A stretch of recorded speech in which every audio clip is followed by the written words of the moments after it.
Nii, Bella, me oleme nüüd sinuga siin Praha keskuses olnud 5 päeva. Ja me oleme siin, ütleme, Prahas siis tunni autosõidu kaugusel, kaunis loodus, kaunis kohas John Hopkini transformatsioonikeskuses, kus tehakse siis erinevaid kursuseid, šamanistlikke kursuseid, tantrakursuseid ja hetkel meie Igoriga oleme siis bioenergia kursusel, mis koosneb siis, ütleme, 5 moodulist ja see kestab kuskil aasta aega, üle paari kuu me siis käime siin ja see on meie esimene moodul ja täna on see viimane päev, et võib-olla need emotsioonid ongi siis kõige värskemad, et me natuke jagame, mida me kogenud oleme. No, kõigepealt peaks ütlema, et see on olnud päris võimas praktika ja need harjutused on korralikult kiskunud inimestel lahti haavad ja pannud nii-öelda mõnusat proovile ja lapsepõlve teemad on tulnud väga teravalt üles. Ma võib-olla ütleksin veel ära, et need bioenergia tehnikad siis tulevad erinevatelt õpetajatelt, aga põhiline liin siis, mida jälgitakse, on siis William Reichi liine, kus on hästi palju erinevaid praktikaid just nagu kehatöö kaudu. Ja seekord me siis keskendusime, siin kehas asetsevad siis nagu segmendid ja me keskendusime siis oraalsele segmendile, mis on siis siin suurpiirkonnas ja silmade juures. Ja siin kokku me oleme, täna on nüüd 5. päev, eks? Ja. Et ma võin öelda, et minu nagu see läbiv teema sellel moodulil oligi siis tegelikult, ma läksin tagasi oma lapsepõlve ja ma sain kontakti sellega, kuidas minu ema ei olnud siis emotsionaalselt olemas minu jaoks, et ta võis nagu füüsiliselt olla, aga ma ei jõudnud emotsionaalselt temani. Ja see tõi sellise sügava haava üles, kus ma sain siis aru, et tegelikult on see üle kandunud võib-olla ka mingil määral minu suhtlemisel minu lastega ja ka varasemates suhetes. Mina kogesin seda nii, et ma nii-öelda, kui ma ei saa seda vastust, et mind on vastu võetud, ma olen nähtud ja kuuldud, nii-öelda ma olen oma käed tõstnud välja ja ma olen oodanud seda kontakti, siis ma pigem sulgusin iseendale, nagu tegin seina vahele ja sulgesin iseennast, et ma ei avanud ennast nagu täielikult siis välismaailmale ja ka suhetele.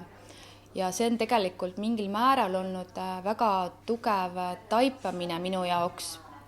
Ja ma usun, et see protsess tegelikult veel jätkub, et see on tulnud nüüd pinnale. Ma olen saanud sellest teadlikuks, aga kuhu see viib ja kuidas see tervenemine täielikult toimub, et see on alles teekond ja seda ma siis olen kogemas. Aga Igor, räägi mulle, et kuidas sina ennast tunned, et mida sina kogesid? Ja minu jaoks oli see ka üks väga võimas kursus, kus ma sain ühendust oma sellise varajase lapsepõlvega. Sellest ajast, kus veel mul ei olnud sõnu ega selliseid selgeid mõtteid, et kirjeldada, mis minuga toimub. Ja mind viis sinna üks Osho lapsemeditatsioon, kus ma läksin hästi tugevalt sellesse protsessi, teadlikult võimendades seda, siis mingi hetk mul tekkis selline tugev nagu reaalsustaju muutus või teisenenud teadvuse seisund ja ma olingi sellises lapse rollis. Ja see õudus, mida ma seal kogesin, see tõi üles mingi sügava trauma, mis mind siiamaani kummitab ja mul olid tohutud peavalud ja iiveldus ja ma nagu tundsin, et see teema on minu sees nagu võttis võimust. Et selline sügav trauma, mis oli nagu korraliku betoonikihi alla peidetud ja maetud, sai lõpuks nagu välja kaevatud ja sai päevavalgusele ja sai sellega hakata tegelema ja jagada seda ringis ning iseseisvalt seda hakata nagu lahustada armastuse kaudu ja vaatluse teel ja me oleme palju jaganud Bellaga ja Bella on mulle ruumi hoidnud selle jaoks, et see teekond selleni on mul kestnud tegelikult aastaid, ma olen üritanud sinna nagu välja kaevata, sest et ma teadsin, et midagi oli seal valesti.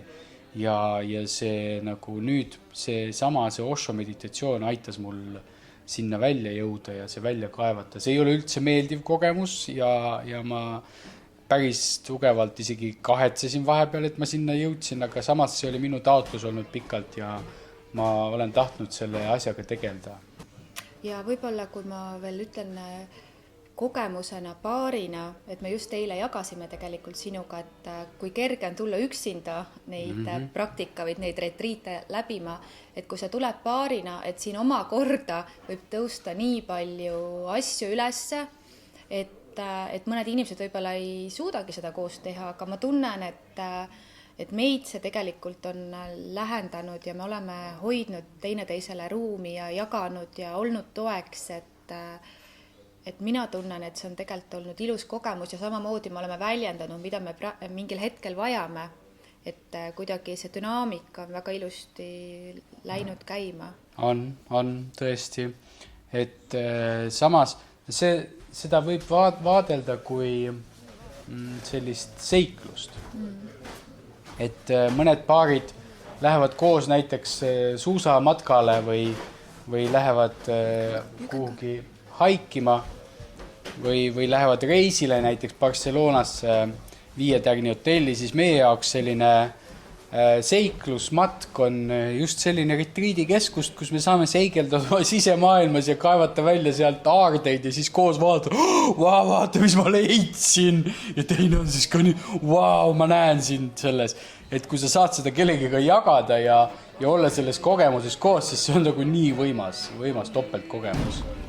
Ja, et see on alles esimene moodul, et järgmine kord me oleme tagasi siin maikuus ja me tahame teiega kindlasti jagada ja iseendast ka nagu nii-öelda välja tuua, et mis me oleme vahepeal kogenud ja mida veel tuleb välja, sest siin on päris võimsad praktikad, et kui Igor jagas oma kogemust, on proovinud juba, ütleme, aastakümneid seda välja kaevata ja erinevate praktikate ja teraapiatega seda üles tuua, seda tunnet, aga see on olnud nii sügaval tema sees ja siis ühel hetkel see spontaanselt avaldub, sa isegi ei ole selleks valmis, sa ei tea, et see hakkab juhtuma, et need tehnikad on võimsad, ootamatud ja me soovime siis ka neid millalgi laiema publikuga jagada, et praegu me siin usinalt õpime ja kindlasti soovime teile neid edasi anda. Jaa. Et hoiame ühendust ja kuulame jälle. Olge terved!